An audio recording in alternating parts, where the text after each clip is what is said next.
You said recently, fascism is always the bastard child of a bankrupt liberalism. Is that bankruptcy about abandoning the working class?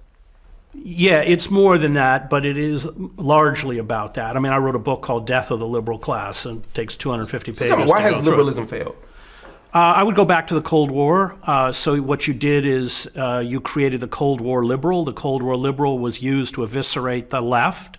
And remember, with the breakdown of capitalism in the 1930s, you had powerful, especially union movements, the old CIO, the Wobblies, the Communist Party, which we've written out of our history.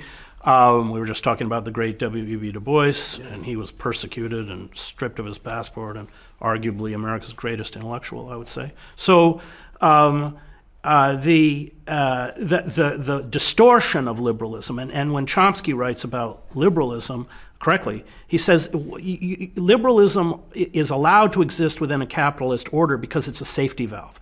It ameliorates the suffering enough to allow capitalism to go forward, which is what FDR did. FDR was pressured into the New Deal reforms by the left, and that's not conjecture, because I've read his private letters to his brother, where he says, if we don't push through these kinds of reforms, including providing employment for 12 million Americans, public works, all this Social Security, 8-hour workday, all of that was being pushed by sit-down strikes, radical unions.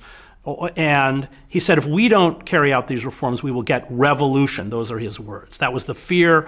The specter of the 1917 revolution loomed large, even in the 1930s, over the Western world.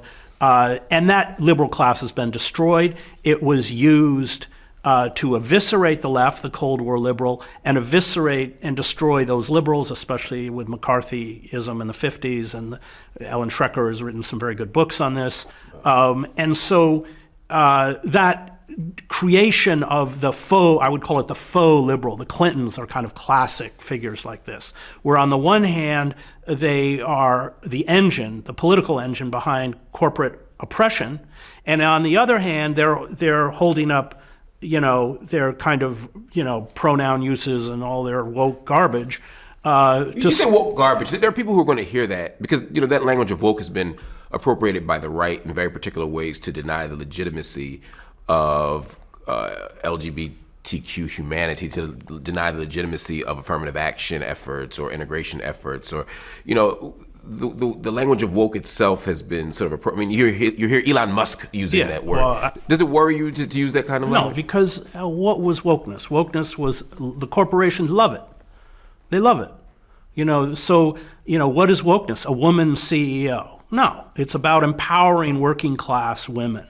It's a complete inversion. So you see wokeness as a kind of superficial approach to dealing with identity politics, or do you see identity politics itself as the problem? I see identity politics as furthering the goals and the rapaciousness of the corporate state.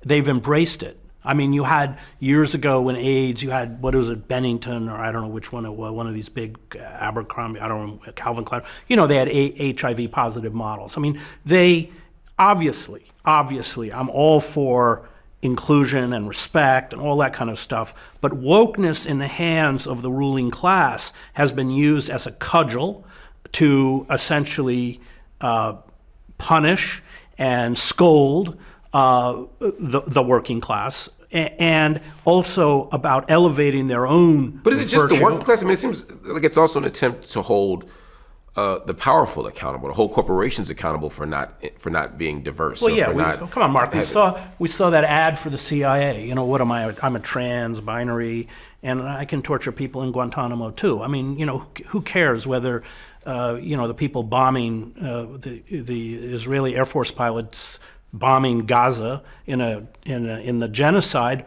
are gay or trans or women? Who cares? I mean, it's superficial in a sense that it doesn't deal with the mechanisms of repression, which for you are always economic. They're primarily economic. Yeah.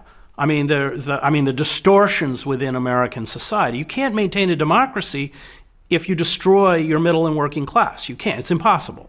And that's what we've done. And so now we are facing the specter of this, rolling kind of fascism.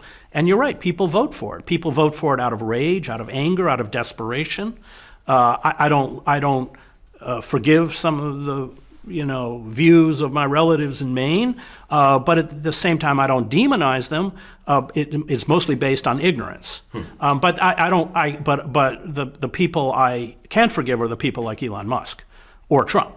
I mean, let's be clear. I mean, these people are racist to the core. I mean, they don't even try and hide it that much, and they're also misogynists and everything else. So, it's decoupling of ourselves from economic injustice. And look, this is what all the great, even Martin Luther King at the end. There will be no civil rights until there are economic rights, and he's killed marching with the garbage workers in Memphis. I mean, so. And of course, the liberals all walked away from him. I mean, it's fine if you want to integrate Georgia, because nobody can afford to eat where we eat in Manhattan, so we don't care. But as soon as you talk about economic justice, they went for the door. And King was, as you know, of course, a very lonely figure at the end, and a very courageous, amazing figure, but very lonely. Absolutely. Because of that economic component is key. And it's key to overcoming everything you and I care about. And that's and building a system of justice. But if you extract that drive for economic justice, then it becomes a kind of boutique activism.